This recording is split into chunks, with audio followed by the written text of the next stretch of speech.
Kwa hiyo tumetumia zaidi wenzetu wa hali ya hewa kuhakikisha kwamba tunafuata matangazo yao na ili tuweze kuhakikisha kwamba tunafanya vizuri zaidi.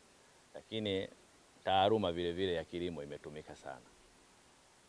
Wataalamu wetu wametushauri sana kuhakikisha kwamba tunapata tija katika eneo hilo. Kwa ujumla wake mimi naweza kusema kwamba mpunga tunaouzalisha unaweza tukaugawa katika vikosi vyote na ukaweza kutumika kwa chakula katika msimu wote.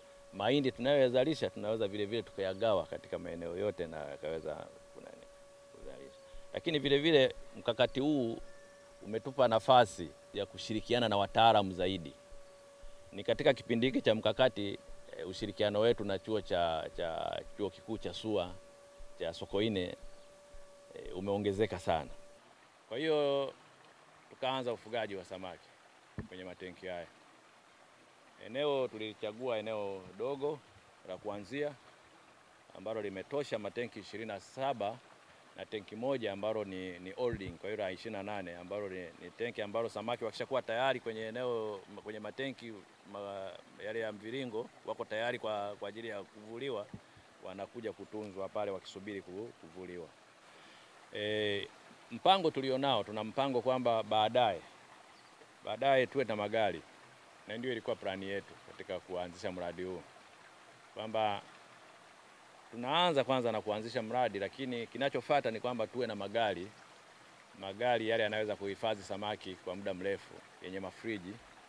Kwa hiyo tunaweza kwenda kwenye soko la mbali, kwa maana kwamba tunaweza tukaja hapa tukachukua samaki wakawekwa kwenye magari mle ndani, wakaenda mpaka Dodoma wakauzwa, au wakatumika na kikosi cha Dodoma cha 834 Maputopora, au samaki wakaenda Dar es Salaam wakaliwa na kikosi cha 831 Mgurani. Hawa vijana wanatoka kwa Watanzania wenzetu, sio vijana wanaotoka jeshini. Tunawachukua hawa vijana kwa mkataba wa miaka miwili,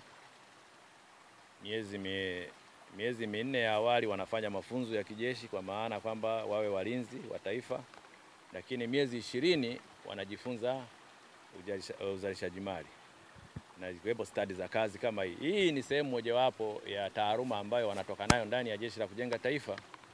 Wanaporudi kwenye maeneo yao wanaweza kuendeleza taaluma hii kule walipo. Kwa hiyo kitendo cha kwao kurudi kwenye maeneo yao ni kwamba wanasambaza taaluma hii kwenye maeneo waliotoka.